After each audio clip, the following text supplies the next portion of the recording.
তো let's get started with this.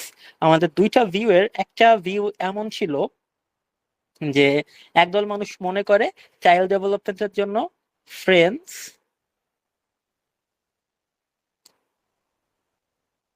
Culture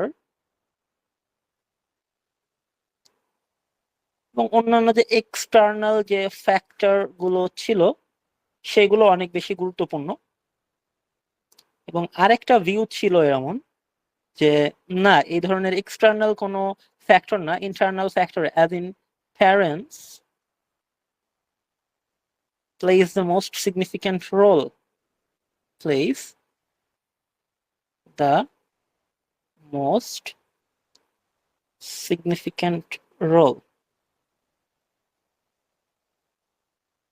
parents এর উপরে ছিল। আমরা বলেছিলাম এমনটা যে একটা বাচ্চার জন্ম থেকে শুরু করে তার বেড়ে ওঠা পর্যন্ত সব থেকে যে জিনিসটা কনস্ট্যান্ট থাকে সেটা কি, সেটা হলো আহ তার প্যারেন্টস এর যে ব্যাপারটা আছে সেটা। প্যারেন্টসরা তার মধ্যে যে মূল্যবোধটা পুশ করে সেই মূল্যবোধটাই তাকে তাড়িত করে সে কোন বইটা পড়বে না কোন বন্ধুর সাথে মিশবে না কি করবে।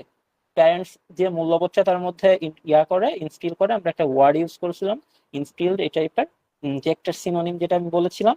তো সেইটার উপর বেস করে আমরা বলেছিলাম যে প্যারেন্টসদের সব থেকে বেশি ভূমিকা থাকে একটা বাচ্চার ডেভেলপমেন্টের জন্য, অর্থাৎ চাইল্ড ডেভেলপমেন্টের জন্য প্যারেন্টস এর ভূমিকা সব থেকে বেশি।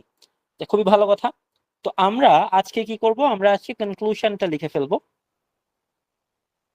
আমরা আজকে কনক্লুশনটা লিখবো। এখন কথা হলো কনক্লুশনটা আমরা কিভাবে লিখতে পারি।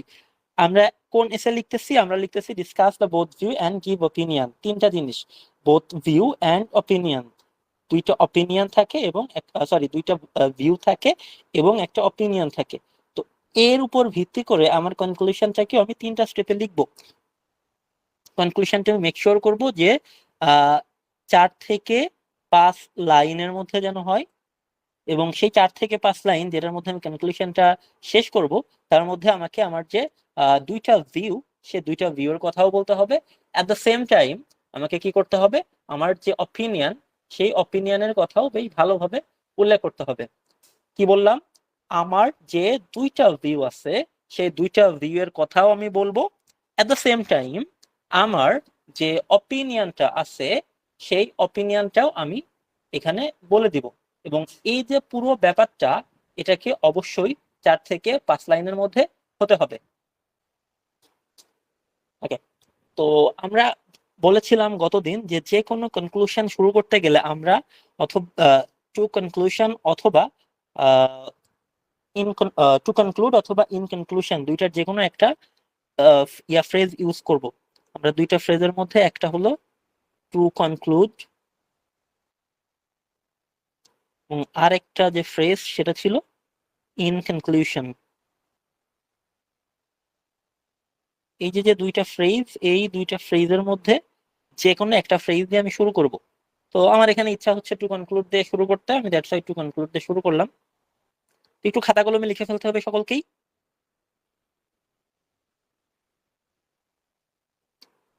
To conclude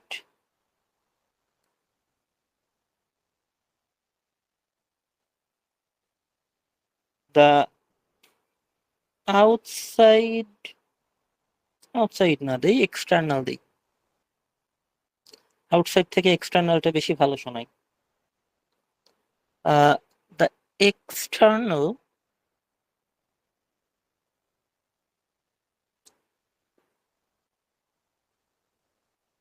impact on the growing up of a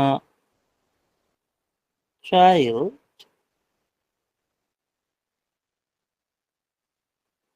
কি লিখলাম, to conclude the external impact on the growing of a child is considerable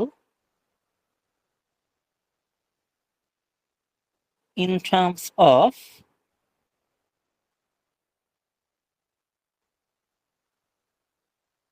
social and intellectual perspective.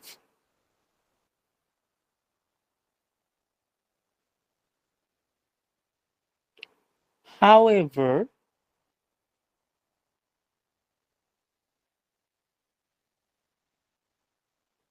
I strongly believe that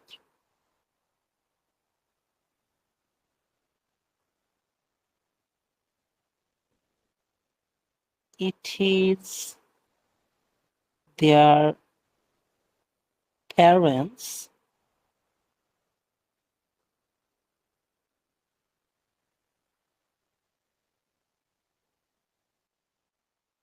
who has an outright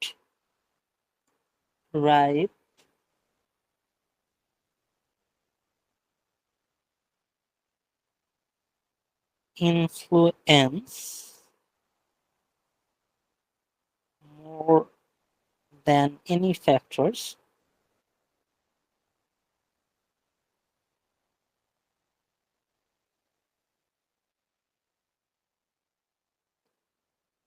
which lay a strong foundation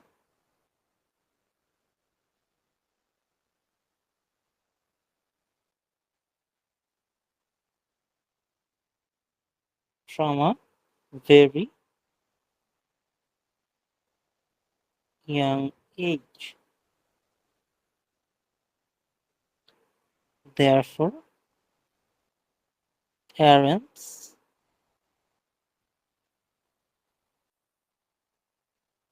plays the most significant role. So that's it. So that is my so that's my conclusion. আচ্ছা, তো আমাকে এখন একটু বলেন আমাদের এই যে যে এসেটা আমরা শেষ করলাম, মোটা দাগে যেটাকে আমরা বলতেছি discuss the both view and give your opinion, এই পার্টিকুলার এসের জন্য তার উপর কোনো মানে এই পার্টিকুলার এসের উপর কারোর কোনো কনফিউশন আছে কিনা? আর এটা কিন্তু একটা বেশ ভালো বড় একটা এসে, অ্যাজ এখানে 5টা পোর্শন থাকতেছে, ইন্ট্রোডাকশন থাকতেছে, 3টা বডি প্যারাগ্রাফ থাকে, বডি প্যারাগ্রাফ 1, বডি প্যারাগ্রাফ 2, 3 এবং কনক্লুশন।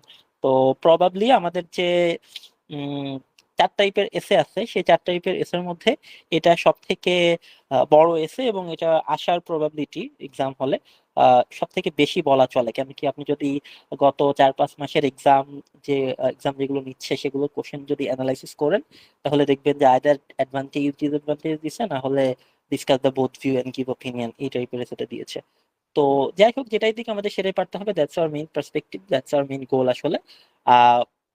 বেসড অন দিস আমাদের এই পার্টিকুলার এসেতে কারো কোনো কোশ্চেন আছে কিনা, কারো কোনো কনফিউশন কোনো পয়েন্টে যদি একটু থাকে জিজ্ঞেস করতে হবে।